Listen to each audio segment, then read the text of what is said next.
Hello বন্ধুরা, এই যে বাজার করে আসলাম মাত্র। এই যে দেখো, আজকে বেশি বাজার করি নাই, কেন কি অনেক বাজার ফ্রিজে আছে।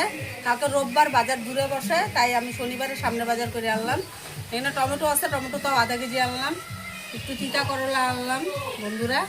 আর এই যে পুয়ের ডগা আনছি টাটকা, এটা কালকে আমি ইলিশ মাছের মাথা দিয়ে করব। আর এই যে আনলাম লোকাল ধনিয়া পাতা, বাই করে দেখাই বন্ধুরা।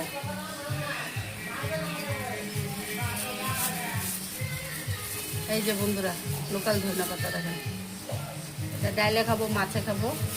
আর বন্ধুরা আনলাম মিষ্টি কুমড়া, কালকে মিষ্টি কুমড়া পুয়ের ডগা দিয়ে একটা মাছের মাথা দিয়ে রান্না হবে ইলিশ মাছের। আর বন্ধুরা এই যে ইলিশ মাছ কিনে আনলাম, দেখি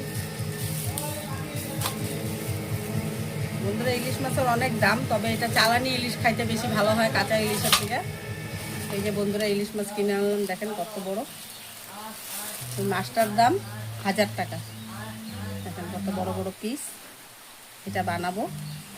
আর মাছের মাথাটাই যে একটা আছে, এটা দিয়ে কালকে পুঁই শাকের ডগা বানাবো। তা বন্ধুরা আজকে আমার এই বাজার কেমন হলো আমাকে কমেন্টে জানাবেন। ভিডিওটা ভালো লাগলে বেশি বেশি করে শেয়ার করে দেবেন। এতটুকু রাখি, বাই বাই।